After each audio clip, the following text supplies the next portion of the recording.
All right, Steve, you are the one and only today, it looks like. Oh, Keith's coming on. There we are. All right. Hi, Keith. How's it going? It's going. It is definitely going. You're in Goshen. Yeah, down in Goshen today. Normally here Mondays and Tuesdays. So. I see all your new pair of shoes. Well, the Binghamton store is open. We have that new. Unfortunately, for you, you're normally in the Binghamton area, but the Johnson City location just opened, so it's a nice location. Really is. Just harder to get to by bike for you. You're a little further away. I can do it. Yeah, it's not too far. I mean, just down Riverside, right around the corner from Aldi. So. Well, okay. So you're near Wegmans, right? Yeah, right near Wegmans, right down Oakdale Road. Piece of cake. All right. Well, I'm going to get started today. We have Steve. I'm wondering if there's two Steves on the line. And we have Keith.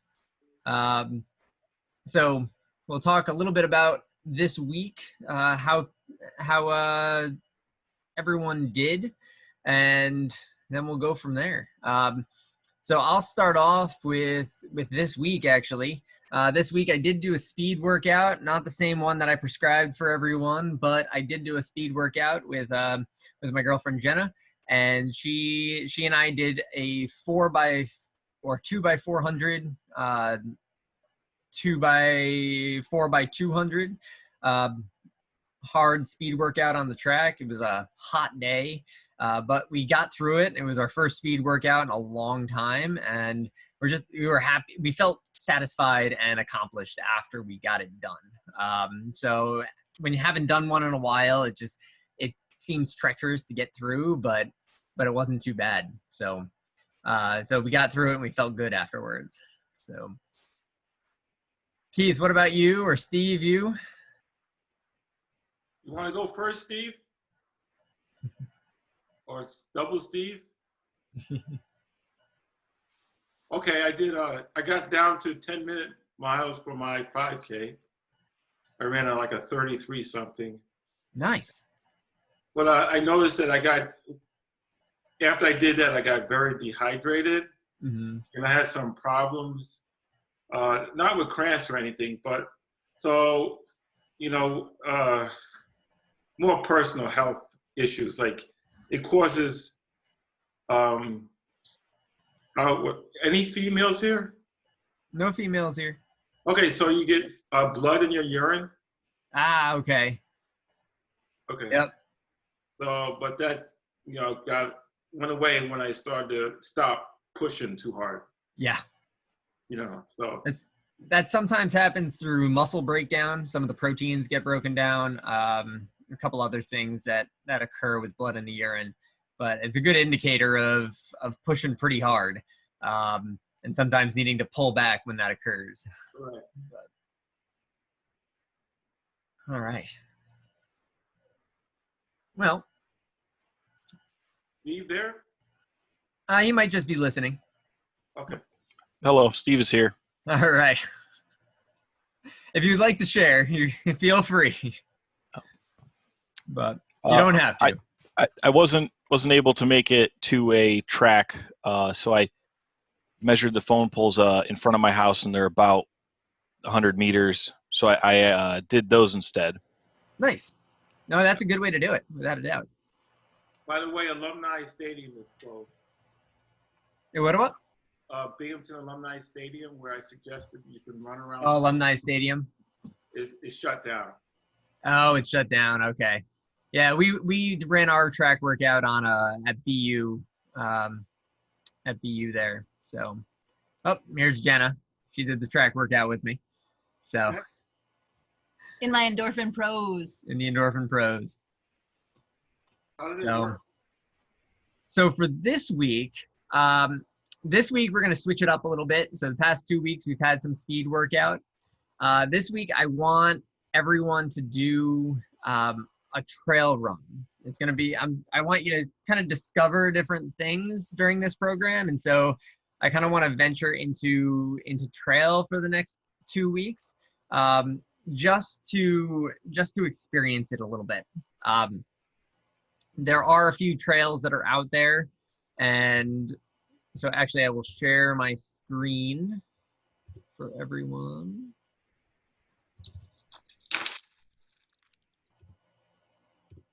All right, there we go. So this week, there's the BU Nature Preserve, which is a great trail area. I have Google Maps on there for you to go to. I have also, if you're in the Corning area, we're looking at Catherine Valley is a great trail, especially for beginners. So I have the link to Google Maps there, as well as in the Hudson Valley, the Middletown Reservoir trails are some great trails as well to go to. I'm actually going to go to them right after work today. So a good trail run for you.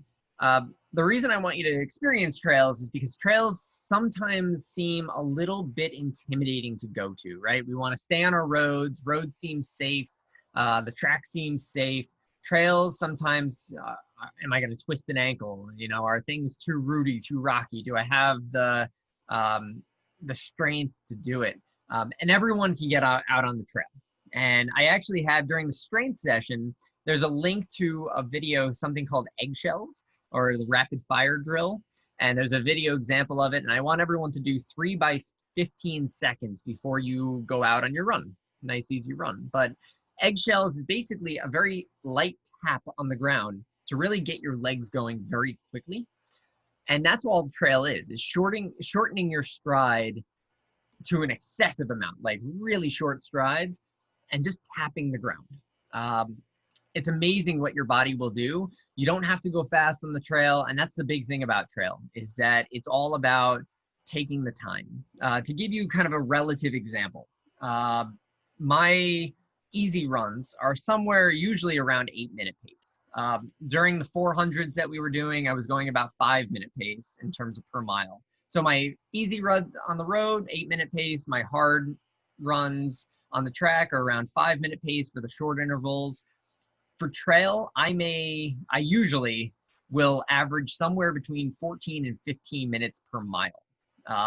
So it's not about going fast on the trail. It's just about getting out there. And trail is a great way to recover because it is much less impact out on the trail, and you're using different muscles. You have to be able to step side to side. You're usually using lateral motions. And so you get a good recovery aspect out there. And it's amazing that your body will focus on the rocks and roots that are out there. And you don't really have to worry too much as long as you focus. The only times that I twist an ankle out on the trail is when we're on an easy path that isn't very technical. And then I'll twist my ankle because normally on single track trail, I'm really focusing because it's like, okay, I got to do here and here and here. And then you get out on an easy trail and you might just kind of let your mind wander as if you're on road. Not a good thing to do. And that's when some issues occur. So I want everyone to go out there, just find a trail, do 30 to 60 minutes somewhere out there. You can, walk, you can run, just get out there and enjoy it. So it's a great way to look at things and really feel that you have something to enjoy. Sometimes the road gets a little bit monotonous when you do it over and over again. So it's just something else to experience. Same idea, strength session, do that. Look at that video of eggshells. I want you to do some very light taps on the ground. So the light taps on the ground are going to be great for being able to really step up some of the muscle activation for trail specifically. Do your lunges for glute activation, do some push-ups for some upper body activation, and you'll be good to go for trail. Hi, Amy. I see that you just came on. We're just talking about this week, you're going to do a trail run. That's what I want you to focus on and try to no matter what type of workouts that you're doing this week, whether it's, 4 to 6 sessions this week, try to go out and do a trail run. There's a lot of different places in Binghamton, Corning, and the Hudson Valley that you can go for runs. I have the Google Map links to it as well, and you can take a look at the trail. Don't be intimidated by it. That's what I'm asking. If you might feel a little uneasy, like, can I do this? Everyone can do it. So, any questions on finding a trail, going out for a nice, easy trail run? Like I said, it's supposed to be slow. For those of you who just joined me, I was talking about how my easy runs on the road are about 8-minute per mile pace, and my easy runs on the trail are about 15-minute per mile pace. So it's much slower on trail than it is out on the road. So any questions there? You use South Mountain? Oh, speaking to the mic a little bit, Keith. South Mountain. South Mountain. So anybody who's in Binghamton, South Mountain is a great resource as well to take a look at. Binghamton has some awesome trails that are out there. All right. Well, something go ahead. Do you need a specialized trail shoe, or will a road running shoe do okay? That is a great question. I would say you can do a trail run in a road running shoe. Perfectly fine. There are some that I have found. There was one called the Adidas Glide Boost, or the Ultra Boost, which I used years ago, which is a road shoe. And I took those out on the trail, and I just said no. After one trail run, I was like, nope, these are not good for trail. You can run on trail with them, but it's just not as great. Trail shoes specifically do help you, and I have ones that are Hoka boots that are great for winter running, running through snow and slippery conditions on trail, and they are amazing for that particular use. And so if you get into trail running a little bit, you kind of get bit by the bug, absolutely go into a trail shoe and find a specific trail shoe that you want to use for that. But just kind of experiencing trail a little bit, a road running shoe will do perfectly fine. Sue, Amy, any other questions? Hey, sorry about that. I just No, did join no problem because at all. I was having problems with the was the link in your email. Oh, I'm sorry wasn't about that. working. That's okay. Steve got me fixed up. No, I'll definitely listen to the first part of the replay when you post it. I went to the ME track this weekend, and that was my first time going there or ever doing track work, and it was a beautiful track. And they do have a nice track over there, and I'm glad that you're able to get out onto a track. Yeah. So that's all from me. Thanks. Nice. All right. So a little something that I wanted to talk about this week. So we have our homework. We talked about a little bit about last week. Something I want to talk about this week is something called periodization. And this is kind of the science behind training plan creation. It's basically, what workout should I do today? Right? So I'm giving you kind of like, okay, one workout for a week, focus on this. So this week, go out and do a 30-minute to 60-minute trail, hike, run combination. And we kind of focused 2 weeks at a time. So the first 2 weeks was just increasing frequency. The next 2 weeks was focusing on speed and speed workouts. These next 2 weeks, we're going to focus on some variations of types of running. So how am I figuring that out? How am I structuring that? How should you structure that, right? Because most of us have, some of us, well, all of us right now have some guidance and direction as to what we should do, but not all the time in our lives. So how do we figure that out ourselves? There are different types of workouts, right? And this is all called periodization. So we have something called the long run, which is the longest run of the week. We have speed work or track work, like sprints. There's something called super threshold runs, which are kind of longer intervals. So like 400s, 800s, something kind of like Jenna and I did this past week on the track. Sub-threshold runs, you might know them as tempo runs. So basically where you're holding on to longer intervals. It might be somewhere between 10 and 30 minutes of running. That's much harder. That's kind of like race-ish. Then you have your easy runs. You have your recovery runs. You might have some trail runs. But then how do we figure that out? Do I do all long runs? Do I do all track workouts? What do I do? And I gave you some indications of all of those. So professionals, what they typically will be doing is they're doing multiple sessions. So they might do multiple sessions a day. And so they might be doing 2-a-days, 4 days a week, and the other 3 days, they're doing just one session a day. Those are the professionals who are living, breathing, eating, whether it's running, swimming, cycling, whatever type of endurance sport, biathlon. For runners, usually professionals will do 3 quality workouts a week. That's pretty much it. All that they'll do is they'll do 3 quality workouts. And so they'll do, usually one is their long run. So it's the longest run of the week, and it's anywhere between 10 or even 6 and 20 miles, somewhere in that focus. Some go a little bit longer than 20 miles, but usually between 6 and 20 miles. And that'll be their long run. And then they have 2 quality sessions. One quality session may be a speed or a track workout. The other quality session may be either a super threshold or sub threshold run.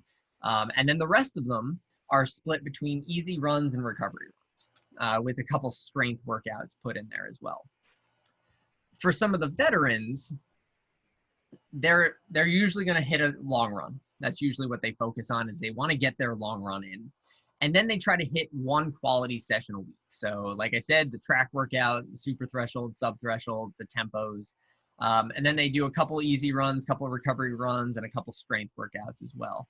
And then you have your beginners, right? And for us, we were kind of focusing on just frequency as a whole.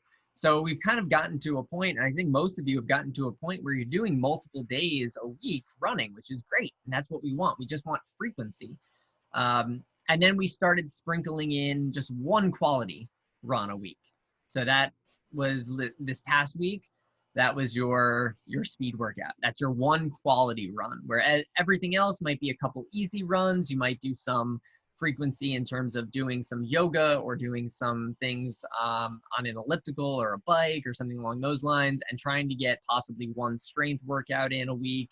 That might be the yoga, that might be a video. And so I wanted to kind of break it down for you a little bit, that quality workouts, quality things that you're really pushing yourself, professionals aren't doing many, they're not doing it every day. Those are broken down into 2 to 3 days a week, with the rest of them kind of sprinkled in with easy and recovery, right? So you do your hard days hard and your easy days easy. And this is where a lot of athletes get into traps, especially those who went through high school athletics, because in high school athletics, if you did high school athletics anytime between the 1950s to now, what usually happens is your season starts, the coach is pushing you against the wall, because you only have like 4 to 6 weeks to really get conditioned.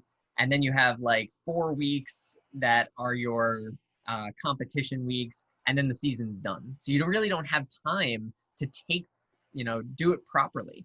And so they just push you against the wall as hard as they can for a long period of time. And that's what we think of as normal. So it's not normal. It's not what we want in athletics. We want to look to the long term and make sure that we're doing things in a long-term fashion for our own injury prevention, but also performance and being able to live healthier lives in the long run.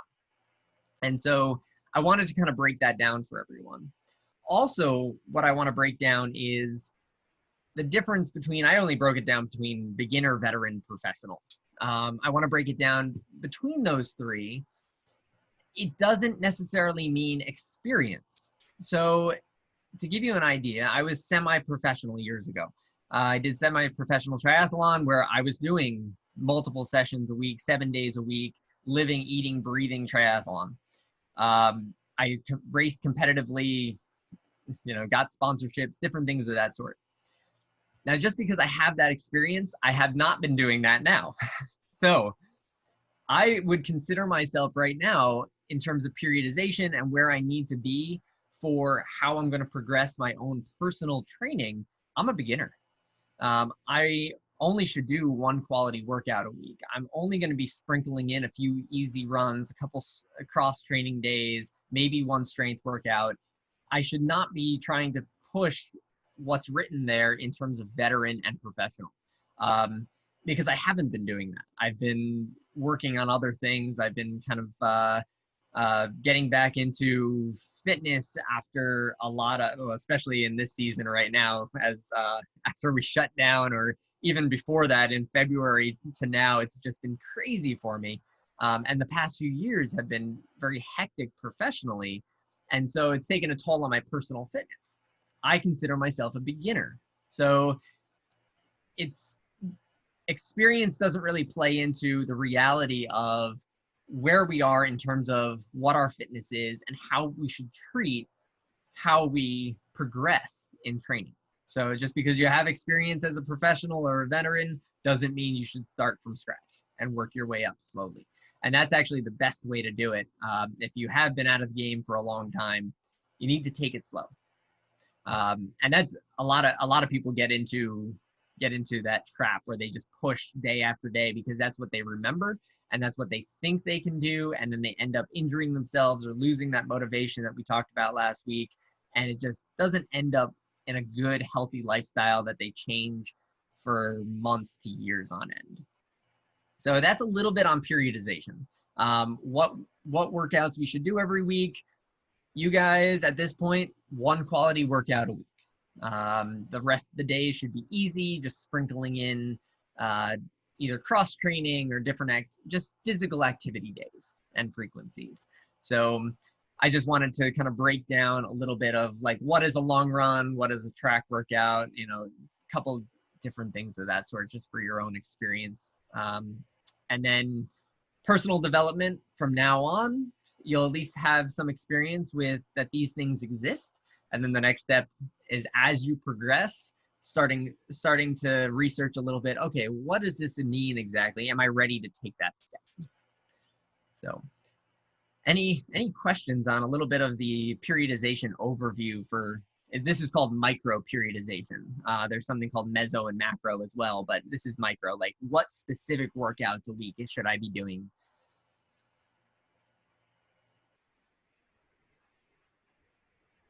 I know sometimes it's a little intimidating taking it all in, and but I wanted to give you at least a little bit of that experience. So I want to go back just to touch on it again. First trail workout, I want you to go out for 30 minutes to 60 minutes. Take a look at trail. Get out on the grass, get out on the dirt, get into the forest, and look at what's going on around you. It really is a great experience if you haven't done it already, and puts you in a different environment than the road or even the track is going to provide. So any questions about our homework for this week? No, but I want to go back to what you expect as a experienced runner may not be your physical abilities at the present time. Mm. That's all. Yeah. That's a great way to put it. So without a doubt that, you know, what you expect as a experienced runner does not possibly line up with where you are physically at the moment. And that's okay. We have to be okay with that. So, all right.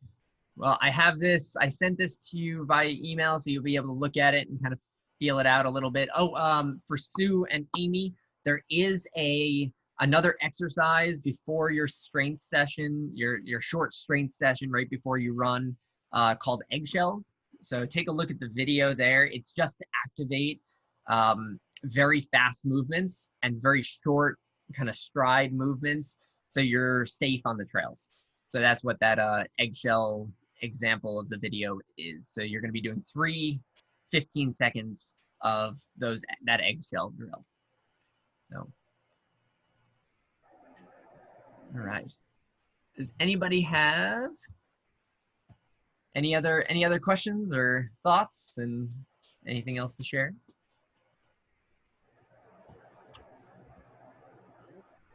All right. Well, thanks for signing on and good luck this week. Let me know if you have any questions. You can always email me. You can always call any of the shops.